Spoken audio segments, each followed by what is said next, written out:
प्रधानमंत्री मोदी जी ने देशवासियों के सामने 25 वर्ष की एक रूपरेखा 2022 में तय की थी। उन्होंने कहा था भारत को विकसित भारत बनाना है, लेकिन विकसित भारत कब बनेगा? उन्होंने कहा था विकसित भारत तब बनेगा जब भारत इन पंच प्राणों को अपने जीवन का हिस्सा बनाएगा। कौन से पंच प्राण? उन्होंने कहा कि हमें अपनी विरासत का सम्मान करना होगा। उत्तर प्रदेश के मुख्यमंत्री योगी आदित्यनाथ आज बस्ती में सरस्वती विद्या मंदिर के भूमि पूजन और शिलान्यास कार्यक्रम में उपस्थित हुए। इस दौरान उन्होंने देश की विरासत और संस्कृति पर जोर देते हुए महत्वपूर्ण बयान दिया। सीएम योगी ने कहा कि प्रधानमंत्री मोदी ने 2022 में देशवासियों के सामने 25 वर्षों की रूपरेखा पेश की थी, जिसमें भारत को विकसित और सशक्त राष्ट्र बनाने का लक्ष्य तय किया गया था। उन्होंने कहा कि विकसित भारत तभी बनेगा जब लोग अपने पंच प्राणों और विरासत का सम्मान करेंगे। सीएम योगी ने विशेष रूप से कहा कि पूर्वजों ने संकल्प लिया था कि देश में 2 विधान, 2 निशान और 2 प्रधान नहीं चलेंगे। उन्होंने डॉक्टर श्यामा प्रसाद मुखर्जी के बलिदान और उनके विचारों का उल्लेख करते हुए कहा कि ये संकल्प प्रधानमंत्री मोदी ने 2019 में धारा 370 को समाप्त कर साकार किया। इसके माध्यम से कश्मीर को भारत के कानून के तहत सुरक्षित और एकीकृत किया गया। विरासत और धर्म के महत्व को समझाते हुए सीएम योगी ने कहा कि राम स्वयं में धर्म है और महर्षि वाल्मीकि ने रामायण के माध्यम से राम के आदेशों को संजोया। उन्होंने आगे कहा कि हमें प्रभु राम, श्री कृष्ण और महापुरुषों की विरासत पर गर्व करना चाहिए। उनका बलिदान और योगदान हमें प्रेरणा देता है। सीएम ने कहा कि भारतीयता और देशभक्ति का सम्मान करना हर नागरिक का कर्तव्य है। कार्यक्रम के दौरान सीएम योगी ने यह भी कहा कि शिक्षा और संस्कृति के माध्यम से हमारी परंपराओं और विरासत को मजबूत बनाना आवश्यक है। उन्होंने सभी से आग्रह किया कि वो देश और धर्म की महान परंपराओं को अपने जीवन का हिस्सा बनाएं और उन्हें आने वाली पीढ़ियों तक सुरक्षित रखें। प्रधानमंत्री मोदी जी ने देशवासियों के सामने 25 वर्ष की एक रूपरेखा 2022 में तय की थी। उन्होंने कहा था भारत को विकसित भारत बनाना है, लेकिन विकसित भारत कब बनेगा? उन्होंने कहा था विकसित भारत तब बनेगा जब भारत इन पंच प्राणों को अपने जीवन का हिस्सा बनाएगा। कौन से पंच प्राण? उन्होंने कहा कि हमें अपनी विरासत का सम्मान करना होगा। देखिए, विरासत का सम्मान क्या? हमें अपने पूर्वजों और अपनी परंपराओं पर गौरव की अनुभूति करनी होगी, उन्हें मजबूत करना होगा, उन्हें अपने जीवन का हिस्सा बनाना होगा। और उसी की कड़ी थी जब आपने देखा होगा पूर्वजों ने एक संकल्प लिया था, एक देश में 2 विधान, 2 निशान और 2 प्रधान नहीं चलेंगे का उद्घोष 1953 में डॉक्टर श्यामा प्रसाद मुखर्जी ने की थी।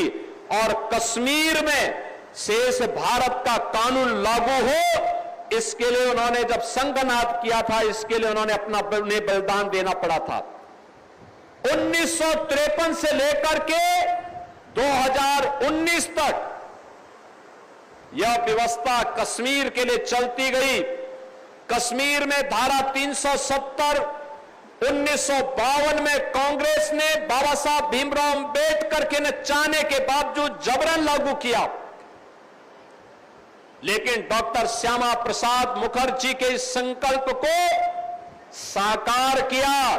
एक देश में 2 प्रधान, 2 निशान, 2 विधान नहीं चलेंगे, यह साकार किया प्रधानमंत्री मोदी जी ने जब कश्मीर में धारा 370 को समाप्त करके कश्मीर से आतंकवाद और किसी भी प्रकार के भारत विरोधी गतिविधियों की सभी प्रकार की उनकी गतिविधियों और साजिशों को एक झटके में समाप्त करके कश्मीर को भारत के कानून के साथ जोड़ने का काम किया। विरासत का सम्मान क्या? यही है जो आपने देखा होगा, 500 वर्षों का इंतजार जब समाप्त होता है अयोध्या में रामलला का भव्य मंदिर का निर्माण होता है।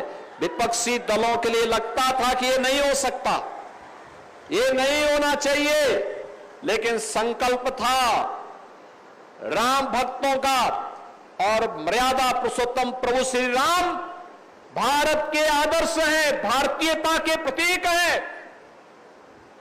जब महर्षि वाल्मीकि ने नारद जी से पूछा कि मुझे कुछ लिखना है, ऐसा कौन सा आदर्श होगा जिसके बारे में मैं लिख सकूं, तो उस समय महर्षि वाल्मीकि को नारद जी ने यही कहा कि भाई ये देश के अंदर, वर्तमान में दुनिया के अंदर, इस धरती में एक ही चरित्र है जिस पर लिखा जा सकता है, और वह चरित्र राम का है। श्री राम पर लिखो। और उन्होंने उस समय क्या लिखा, कहां से शुरुआत की? उन्होंने एक शुरुआत की, रामो विग्रहवान धर्म, यानी राम स्वयं में धर्म है। धर्म के जो गुण हैं वे राम में साक्षात हैं, और वहीं पर रामायण जैसा दुनिया का सर्वश्रेष्ठ महाकाव्य महर्षि वाल्मीकि ने हमें दिया। हमें महर्षि वाल्मीकि की विरासत पर गौरव की अनुभूति है। हमें प्रभु राम की विरासत पर गौरव की अनुभूति है। हमें लीलाधारी श्री कृष्ण की परंपरा पर गौरव की अनुभूति है।